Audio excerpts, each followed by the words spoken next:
Hello বন্ধুরা, তোমরা সবাই কেমন আছো? আশা করি অনেক অনেক ভালো আছো। আর আমিও আছি অল্প ভালো। তো শুক্রবার না, মঙ্গলবারের দিন তো আমার বড় জামাইবাবু চলে গেল।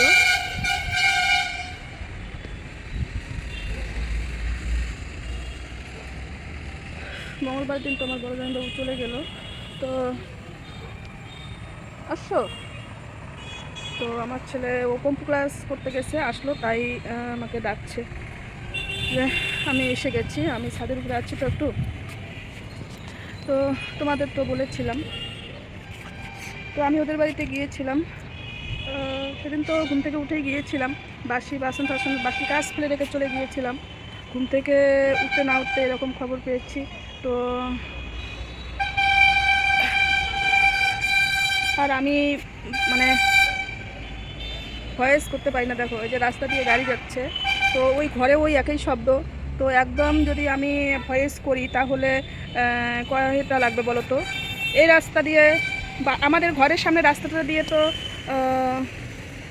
ঘরের সামনে রাস্তা দিয়ে তো 12টা 1টা পর্যন্ত আছে। আর বড় রাস্তাটা দিয়ে ওটা তো মানে ওটাও পাশেই, তো তোমরা তো দেখতে পাচ্ছ এই যে পাশে। এটা কিন্তু হাই রোড। এটা দিয়েই শিলিগুড়ি মানে শিলিগুড়ি আসাম টাসাম সব যায়। তো এটা তো হচ্ছে আমি ঘুম থেকে যখন উঠি না 2টা 3টা, তখনও গাড়ি যায় এটা দিয়ে, বুঝছো, ভোরবেলা। তো যাই হোক, তখন কম থাকে, তখনও কিন্তু এখানে স্টেশনে যায়, রেল স্টেশনে যায়, তখনও ওই অটোগুলো যায়। আবার অ্যাম্বুলেন্স তো আসে সবসময়, তারপরে বড় সুপারগুলো যাওয়া আসা করে, তখনও গাড়ির আওয়াজগুলো আছে, কিন্তু কম। দিনে যেরকম খুব পরিমাণে, তো রাতে একটু কম। তো ওই 2টা 3টার দিকে আমার ভয়েস করতে হবে। তো আগে হলে তো আমি পারতাম, আগে যেমন আমি কম ঘুমাতাম, এমনকি সারাত্রে আমি ঘুমাতাম না। তো এখন তো আমার কেন যেন এত ঘুম হয়েছে, তো এর জন্য আর ওই রাত জাগতে পারছি না। এটা 3 মাস 4 মাস ধরে হচ্ছে, রাত জাগতে পারছি না। তো যাই হোক, তোমাদের তো বলেছিলাম যে আমাদের এরকম হচ্ছে। তো মানে বিপদ আমাদের পিছু ছাড়ছে না। তো দিদির হচ্ছে, তো দিদি শুধু জামাইবাবুর এরকম হলো না, জামাইবাবুর ছেড়ে গেল না, একটা 21 বছরের ছেলেও ছেড়ে গেছে, একটা মেয়েও ছেড়ে গেছে। তো কিভাবে এই মানুষটা সুস্থ ভালো থাকবে তোমরা বলো? তো দিদির উপর দিয়ে এত এত গেল, এত এত যাচ্ছে, আজও থামছে না। ওর আসলে মশলে সবেই গেল। একদিকে সম্পদও গেছে, ওর শ্বশুর শাশুড়ি অনেক সম্পদ রেখে গিয়েছিল, সেগুলো লোকে লুটপাট করে নিল। আজকে 2 সন্তান চলে গেল বুক খালি করে। জামাইবাবুও চলে গেল। তো জামাইবাবুর হয়েছিল কিডনি খারাপ হয়েছিল, 2টো কিডনি খারাপ হয়েছিল। ব্যাঙ্গালোরে 3 মাস থাকলো, তবুও আর শেষ রক্ষা হলো না। তো এই কদিন আমি ইউটিউবে ঠিকঠাক ভিডিও দেইনি, ফেসবুকে একটু দিয়েছিলাম, এডিট করা হয়নি। ইউটিউবের ভিডিওটা এডিট করা হয়নি, শুধু একটু একটু রেখেছিলাম। ওই করেছিলাম, ওদের বাড়ি যাওয়া আসা করছিলাম না বাসে তো সময় যাচ্ছিল না, তাই তখনই আর কি ক্যামেরাটা অন করেছিলাম। যেতে আসতে মন খারাপ, মনে কষ্ট লাগছিল, তখন একটু ওভাবে করেছিলাম ব্লগ। তো ওখানে আছে আমার মা আছে। তো ভাই 4 দিন থেকে চলে গেছে বাড়িতে, একদম বাড়িতে লোক নাই। তো আজকে 6 দিন চলছে। তো আমি ভাবি যে মা না হয় 1 মাস থাকবে, মা যখন চলে যাবে, ওদেরও তো সংসার আছে, তো মা যখন চলে যাবে তখন মানে কিভাবে থাকবে, ওটাই মানে আমি ভাবি। কিছু লোক এরকম যে ভাবে মানে আমার দিদি আর ভাগনা মনে হয় ফেলে দেওয়া হয়ে গেছে, এরকম ভাবে। তো ফেলে দেওয়া হয়নি, হ্যাঁ, আমার মা এটা কখনো হতে দেবে না যে ফেলে দেওয়া হয়ে গেছে, বুকে আগলেই রাখবে। আমরা আছি, আমরা ভাগিনা দিদিকে কখনোই ফেলে দেওয়ার না।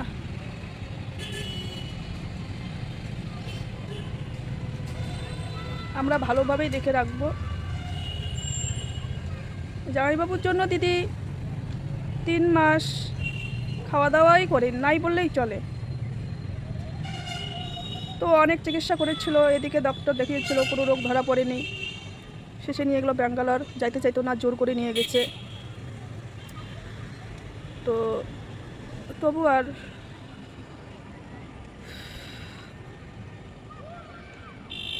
বাচ্চা গেল না, কী আর করব।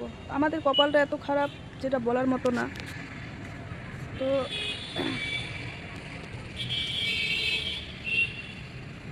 আমরাও গিয়ে থাকতে পারতেছি না। সত্যির হচ্ছে ছোট মেয়ে, বাচ্চাটা ছোট, আর আমার ছেলের ওর আবার কয়দিনের মধ্যে হবে এক্সাম শুরু, সেকেন্ড সামেটিভ শুরু হবে। তো এটাই তোমাদের সঙ্গে শেয়ার করলাম।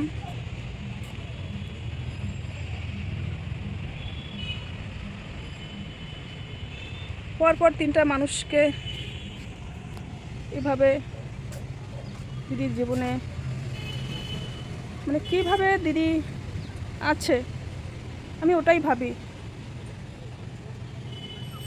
ওর 21 বছরের ছেলে যখন এমনটা হয়, তখন দিদি খুব সকাল থেকে রাত্রে সন্ধ্যা পর্যন্ত জবানবন্দি ছিল। মানে জবানবন্দি বলতে কী বোঝায়, মানে কথা বলতে পারতো না, কথা বলতে চাচ্ছিল কিন্তু কথা বলতে পারে না। তো কথা বলতে পারে না আর বুকে মারতো, কথা বলতে পারতো না, এরকম হয়েছিল। তারপরে রাত্রেবেলা কথা বলেছিল।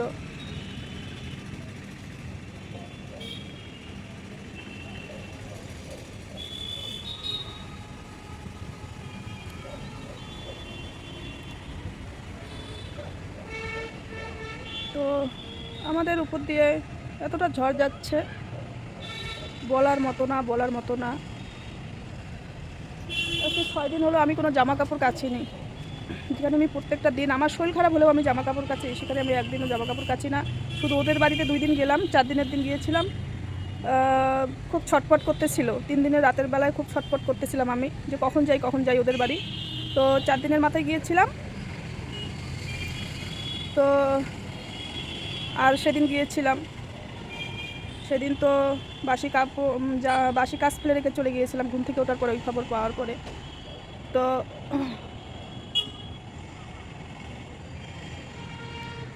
তো হচ্ছে ওইটুকুই কাপড় আমি কেচে দিয়েছিলাম, তাছাড়া আমি কোনো জামা কাপড় ধুইতে পারিনি। কোনো রকম বাচ্চাটাকে রান্না করে দিতে হয়, রান্না করে দেয় অতটুকুই, না খাওয়া দাওয়া না কাজকর্ম। আর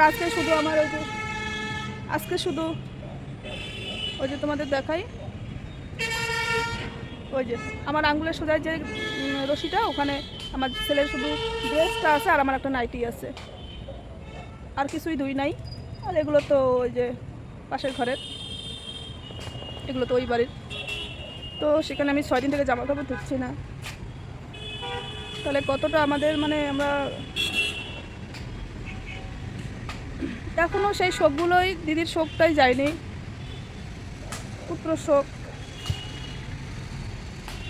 তাতেই জামাইবাবুর জন্য ভেঙে পড়ছে।